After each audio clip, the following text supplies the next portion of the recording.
ओम श्री गणेशाय नमः। विनायक जी की कहानी। सभी व्रत और त्योहारों में विनायक जी की कहानी सुनी जाती है। विघ्न विनायक श्री गणेश जी को देवताओं में सर्वोच्च स्थान प्राप्त है। गणेश जी को देवताओं में प्रथम पूज्य माना जाता है, इसलिए त्योहार के दिन व्रत कथा सुनने के साथ विनायक जी की कहानी सुनी जाती है। इससे व्रत का पूर्ण फल प्राप्त होता है। एक बार गणेश जी छोटे बालक के रूप में चिमटी में चावल और चमचे में दूध लेकर निकले।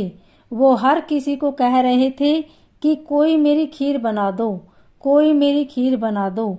वहाँ पर एक बुढ़िया माई बैठी थी। उसने कहा, ला मैं बना देती हूँ। वह छोटा सा बर्तन चढ़ाने लगी तो गणेश जी ने कहा कि दादा, तुम्हारे घर में जो सबसे बड़ा बर्तन हो वही चढ़ाओ। बुढ़िया माई ने गणेश जी का मन रखने के लिए बड़ा बर्तन चढ़ा दिया। वह देखती रह गई कि वह थोड़े से चावल उस बड़े बर्तन में डाले तो वह तो पूरा भर गया। गणेश जी ने कहा, दादी माँ, मैं नहा धोकर आता हूँ। जब खीर तैयार हो गई तो बुढ़िया माई के पोते पोती खीर खाने के लिए रोने लगे। बुढ़िया माई ने कहा, गणेश जी महाराज, तेरे भोग लगाना कहकर चूल्हे में थोड़ी सी खीर डाली और कटोरी भर भर कर बच्चों को दे दी। बुढ़िया की पड़ोसन ऊपर छत पर से देख रही थी तो बुढ़िया ने सोचा यह चुगली कर देगी, इसलिए एक कटोरा भरकर उसे भी पकड़ा दिया।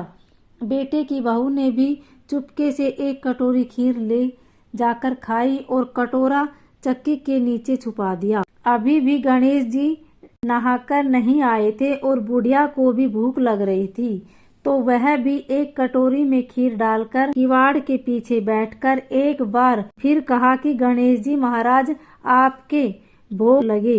यह कहकर खाना शुरू कर दिया। तभी गणेश जी आ गए। बुढ़िया माई ने कहा, आजा रे, खीर खा ले, मैं तो तेरा ही इंतजार कर रही थी। तब गणेश जी ने कहा, दादी माँ, मैंने तो खीर पहले ही खा ली। बुढ़िया ने कहा, कब खाई? गणेश जी ने कहा, जब तेरे पोते पोती ने खाई तब खाई थी, जब तेरी पड़ोसन ने खाई तब खाई थी, और जब तेरी बहू ने खाई तब भी खाई थी, और अब तूने खाई तो मेरा पेट पूरा ही भर गया। बुढ़िया ने कहा, बेटा, तेरी सारी बात सच है, लेकिन बहू बेचारी तो सुबह से काम में लग रही है, तो फिर उसने खीर कब खाई? गणेश जी महाराज ने कहा, चक्की के नीचे देख, झूठा कटोरा पड़ा। तूने तो मेरे भोग तो लगाया, वह तो बिना भोग के ही खा गई। बुढ़िया ने कहा, बेटा, घर की बात है, घर में ही रहने दो। अब बताओ बची हुई खीर का क्या करूं? गणेश जी ने कहा, नगरी को जिमा दो। बुढ़िया माई ने पूरी नगरी को जिमा दिया, फिर भी बर्तन खाली नहीं हुआ। जब राजा को यह बात पता चली तो राजा ने बुढ़िया को बुलाया और कहा, क्यों री बुढ़िया, ऐसा बर्तन तेरे घर पर कहाँ से आया? ऐसा बर्तन तो राजमहल में होना चाहिए।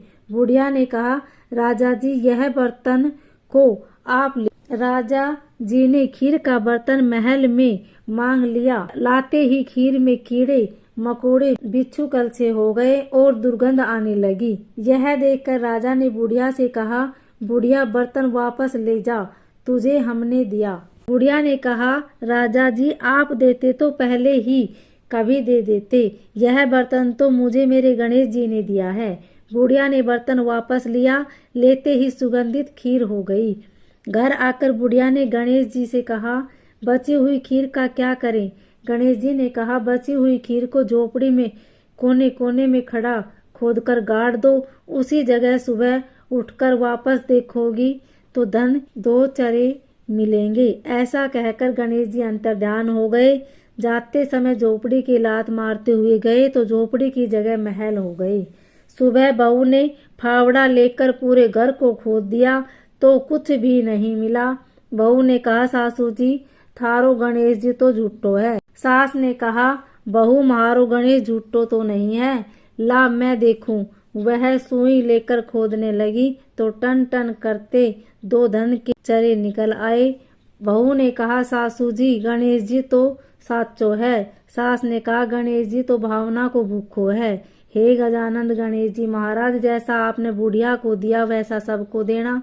विनायक जी की कहानी कहने वाले, हुकार भरने वाले, आसपास के सभी सुनने वालों को सबको देना। बोलिए गणेश जी महाराज की जय।